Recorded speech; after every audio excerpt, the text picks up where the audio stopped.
What's up, guys? Welcome to another edition of Iron Michael's Mind.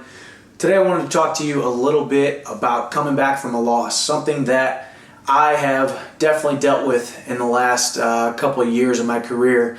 To give you a little backstory, started out in this career, in this sport of MMA, 12-0 my first 12 fights, 10 wins by finish, 7 of those in the first round. Had a ton of success right in the beginning of my career. Won the world title a year and a half after I got into the sport, became a top 5 lightweight, Bellator lightweight champion, and then I suffered 3 losses in a row. I went 668 days without a win. So I think if there's anybody qualified to talk about wins and losses and coming back from a win or coming back from a loss and learning from a loss, it's me. I know a little bit about it, and I'm very happy about it, honestly. It's part of my career, it's part of my life, it's part of my journey, it's part of my testimony, and it's something that I can talk to people about. It's something that I can pass on to other people.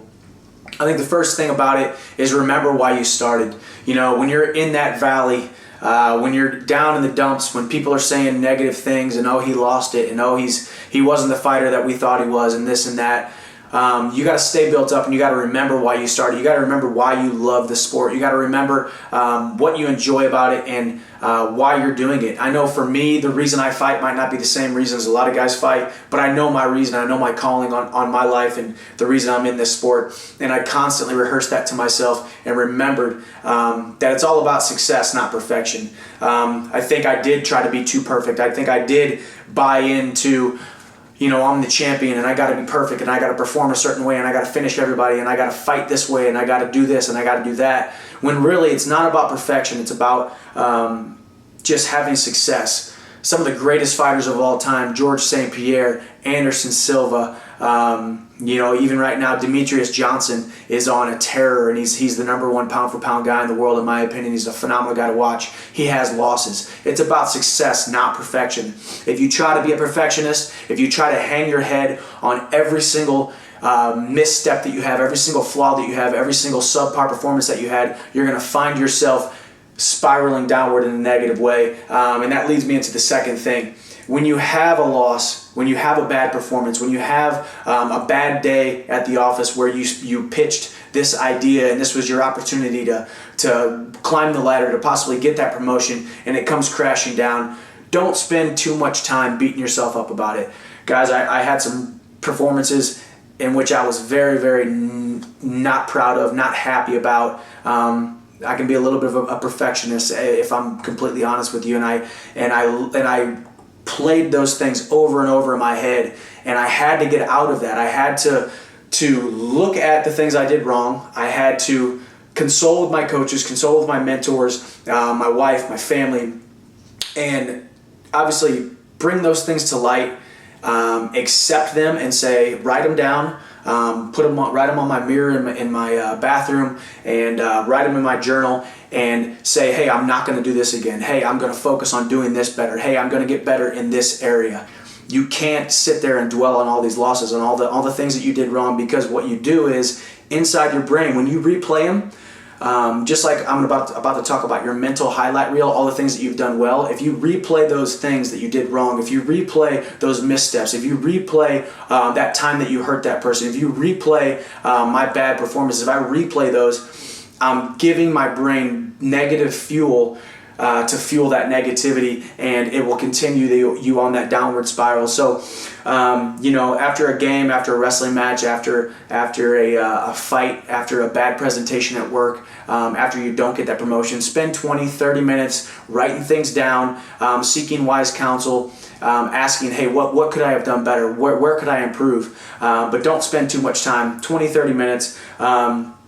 You know, for me, it was about a week after the fight, you know, go talk to my coaches, have a couple different meetings, write down, get a game plan. Hey, what are we going to do differently? What are we not going to do again? What are we going to do better? And then you're going to see yourself improve. The third thing is your mental highlight reel, like I just alluded to. Guys, write down, I have a planner or a journal right here that I have my mental highlight reel in. Every single awesome performance that I've had since high school wrestling, college wrestling, when I was beating guys that I shouldn't have been beaten, in competition and in the wrestling room. When I walked on the University of Missouri, made the team the next year, and then became a 4-time NCAA qualifier, became an All-American when I wasn't supposed to, competing close with guys like Jordan Burroughs, who's a couple-time world champion now, beating big-name guys in the wrestling arena, and then coming into fighting and beating Eddie Alvarez when I wasn't supposed to. Like I said, going 12-0, becoming the Bellator lightweight champion. All these things, I don't sit here and brag about them, but it's okay for me, in the comfort of my own home, to sit here and say, you know what, Michael Chandler, you are a tough dude. You know what, Michael, you are a BA. You know what? You have worked hard. You have made the right decisions. Yes, you do deserve to become a champion. And as long as I'm living my life as a humble man out there in the public eye, and I'm not rubbing people the wrong way, it's okay for me to truly, truly be proud of myself, pat myself on the back, because at the end of the day, you have to build yourself up. So that mental highlight reel is so, so important. Write it down, review it daily, add to it. Today I just might have had a great day of sparring, and hey, this guy who I haven't been able to hold down or get takedowns on, I got 3 takedowns on him in 1 round. Write that down, remember, because that's going to be fuel for my fight November 6th coming up here in a couple weeks. 2 last things: surround yourself with the right people. We all know the people who build us up and the people who kind of bring us down. Surround yourself with the right kind of people, the kind of people that are going to encourage you to make the right decisions, the kind of people that, if you do have negative thoughts, if they do see you waning off that straight and narrow, if they do see you waning off course, they're going to say something. They're going to hold you accountable, and they're going to make sure that you're being built up. So surround yourself with the right people. And the last thing is get busy. The worst thing you can do after a loss, after a bad performance, after getting down on yourself, is to just sit and hang out on the couch, watch TV, play video games, because all that quietness, all that lack of accomplishment, if you will, for me, it's getting right back in the gym, because I can have an accomplishment right away, getting back in the gym, doing some good wrestling drills, some good grappling drills, getting some submissions, sparring, doing great in sparring. I get that accomplishment. I get that feeling of accomplishment back within my body, within my heart, within my soul, within my mind, and being active and staying physically fit, not getting out of shape. So for you, it might be, when you make that sales pitch and you didn't get that promotion, getting right back to the grindstone, getting back in your books, reading and keeping built up, and reading positive psychology books, reading uplifting things, and you need to get victories ASAP, as soon as possible. So when you have a real victory, for me, I only get the opportunity to fight every couple months, but I can have a victory every single day when I push myself outside of my comfort zone at practice, when I spar, when I wrestle, when I grapple, when I get those opportunities. So that's a couple things that really help me. Obviously, guys, losses are going to happen.